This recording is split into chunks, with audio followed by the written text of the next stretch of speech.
Listed in the data table are amounts of strontium-90 in millibecquerels or MBQ per gram of calcium in a simple random sample of baby teeth obtained from residents in 2 cities. Assume that the 2 samples are independent simple random samples selected from normally distributed populations. Do not assume that the population standard deviations are equal. Use a 0.10 significance level to test the claim that the mean amount of strontium-90 from city number 1 residents is greater than the mean amount from city number 2 residents. What are the null and alternative hypotheses? Assume that population 1 consists of amounts from city number 1 levels and population 2 consists of amounts from city number 2. So our hypotheses should be that in the null hypothesis they are equal, and in the alternative hypothesis that the mean for city 1 is greater than the mean for city 2, since that is the claim. Test the claim that the mean for city number 1 is greater than the mean for city number 2.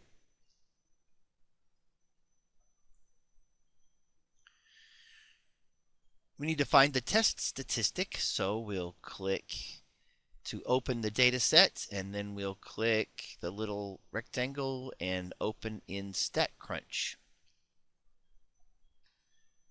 So we'll click Stat, T-Stats, to sample with data.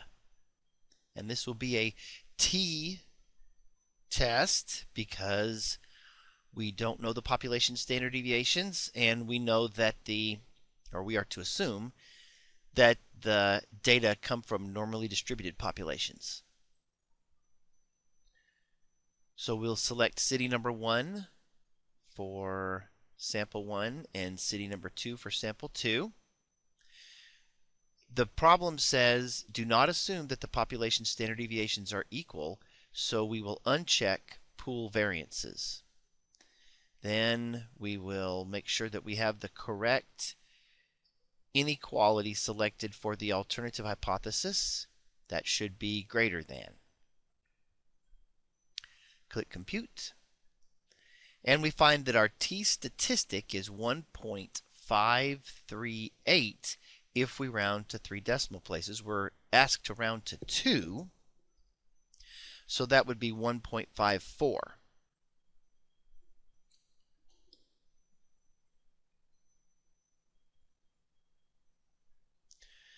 The p-value is also given to us as 0.0727.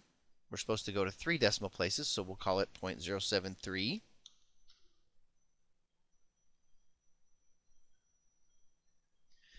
And now we are to state the conclusion. Well, this was going to be a 0.10 level of significance, and our p-value turned out to be 0.073, which is less. And since the p-value is less than alpha, we should reject the null hypothesis.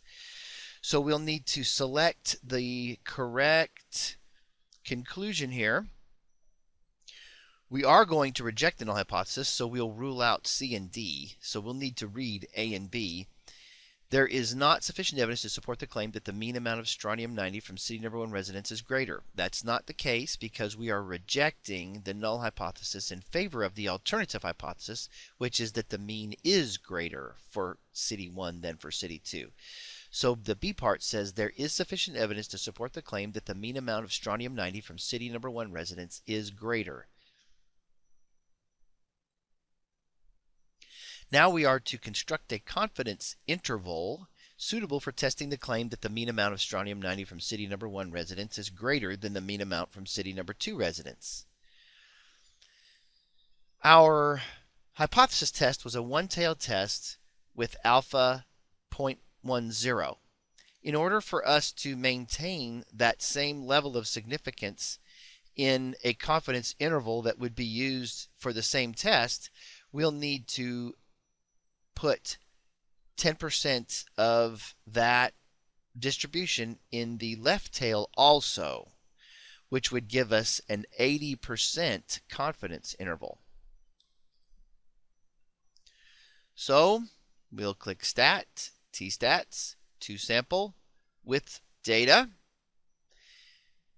City number 1 in sample 1, city number 2 in sample 2.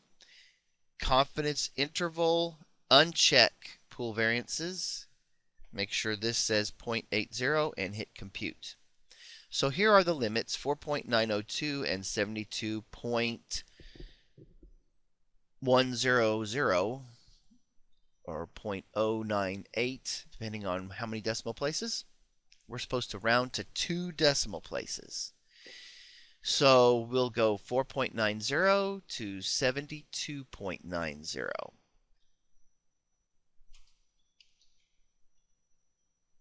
Or 72.10 rather.